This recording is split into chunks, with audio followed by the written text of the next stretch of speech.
तुळजापूर मंदिराची तब्बल 4121 एकर जमीन कुणी लुटली?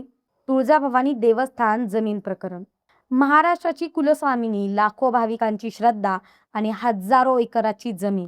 जर एखाद्या देवस्थानाची जमीनच वर्षानुवर्ष दुसऱ्याच्या ताब्यात गेली असेल तर तो फक्त जमीन वाद आहे का, की श्रद्धेवर झालेला मोठा आघात?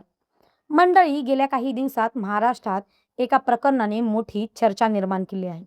दावा असा केला जातोय की तुळजाभवानी मंदिराशी संबंधित तब्बल 4121 एकर इनामी जमिनीबाबत गंभीर अनियमितता झाल्याचा आरोप समोर आला आहे. काही जमीन कथितपणे खाजगी नावावर केली, काही ठिकाणी नोंदी बदलल्या गेल्या, तर काही ठिकाणी देवस्थानाच्या मालकीच्या जमिनीची स्थिती स्पष्ट नसल्याचं बोललं जात आहे.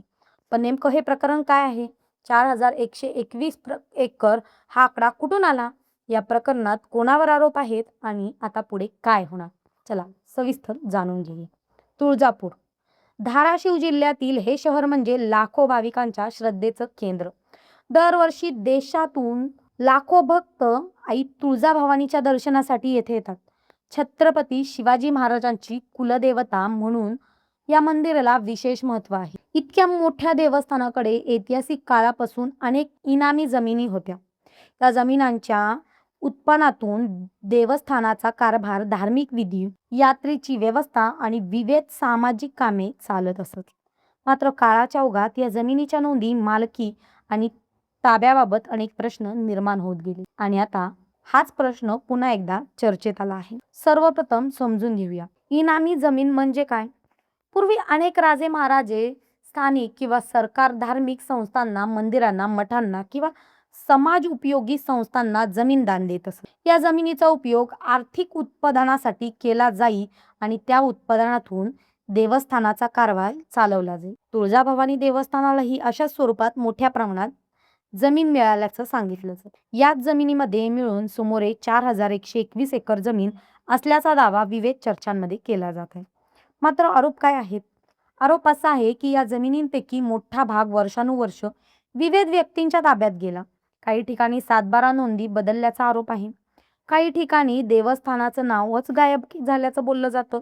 तर काही जमिनींची स्थिती आजही वादग्रस्त असल्याचं सांगितलं. मात्र या सर्व आरोपांची न्यायालयीन किंवा अधिकृत चौकशी अंतिम सत्यात अद्याप निश्चित झालेली नाही. त्यामुळे आरोप आणि तथ्य यामधील फरक समजून घेणं तितकंच महत्त्वाचं. यानंतर हा मुद्दा विविध सामाजिक संघटना, स्थानिक नागरिक आणि काही लोकप्रतिनिधी उचलून धरला. त्यांनी संपूर्ण जमिनीची तपासणी सार्वजनिक करण्याची मागणी केली. नेमकी किती जमीन आहे, कुठे आहे, सध्या कोणाच्या ताब्यात आहे, देवस्थानाला त्यातून किती उत्पन्न मिळतं आणि जर जमीन दुसऱ्याच्या नावावर गेली असेल तर ती कशी गेली, असे अनेक प्रश्न उपस्थित करण्यात आले. याच दरम्यान काही कागदपत्रे आणि महसूल नोंदींची चर्चा सुरू आहे. त्यामध्ये कथितपणे काही जमिनींच्या नोंदींमध्ये विसंगती असल्याचा दावा करण्यात. यामुळे संपूर्ण प्रकरण अधिकच चर्चेत आलं. या वादानंतर प्रशासनावरही दबाव वाढू लागला. महसूल विभाग, देवस्थान प्रशासन आणि संबंधित यंत्रणांनी उपलब्ध नोंदींची पडताळणी करण्याची प्रक्रिया सुरू केल्याचं सांगितलं जात आहे. जमिनीची मूळ नोंद, 7-12 उतारे, फेरफार, मालकी बदल आणि प्रत्यक्ष ताबा याचा अभ्यास करण्याची मागणी होत आहे.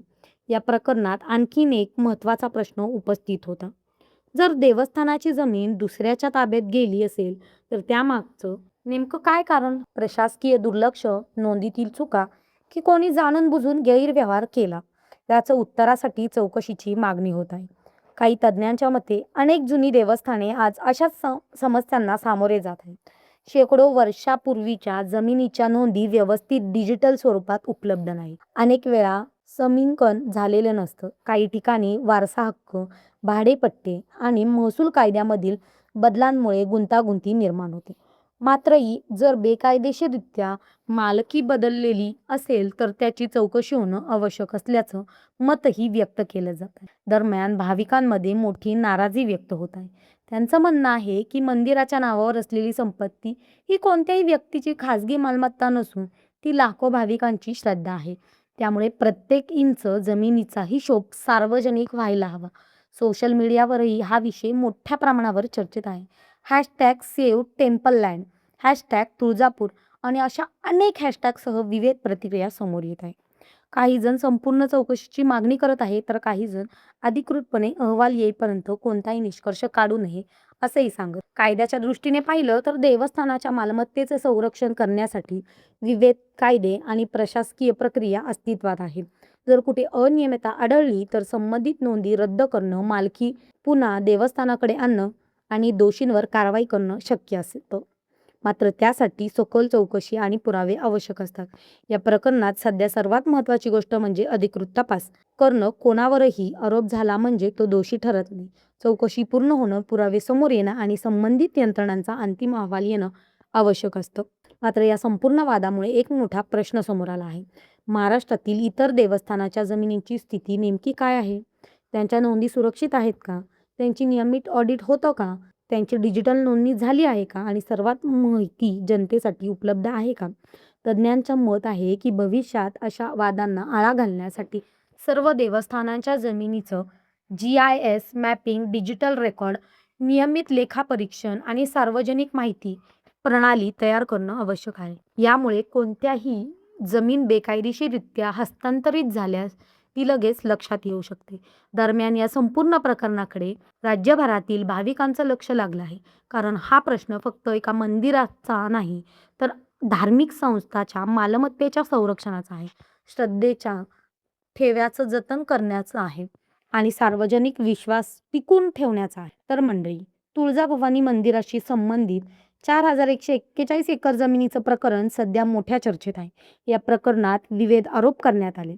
अधिकृत चौकशी अत्यंत महत्त्वाची ठरणार आहे. जोपर्यंत तपास पूर्ण होत नाही तोपर्यंत कोणालाही दोषी ठरवणं योग्य ठरणार नाही. मात्र एक गोष्ट निश्चित, देवस्थानाची संपत्ती ही लाखो भाविकांच्या श्रद्धेची ठेव आहे आणि तिचं संरक्षण करणं ही समाज, प्रशासन आणि संबंधित संस्थांची संयुक्त जबाबदारी आहे. या प्रकरणात पुढे काय घडतं, चौकशीतून काय निष्पन्न होतं आणि 4121 एकर जमिनीचं गूढ कसं उलगडतं हे पाहणं महत्त्वाचं ठरणार आहे. अशाच महत्त्वाच्या आणि तथ्याधारित बातम्यांसाठी पाहत रहा प्रो कॅपिटल मोटिवेशनल. धन्यवाद.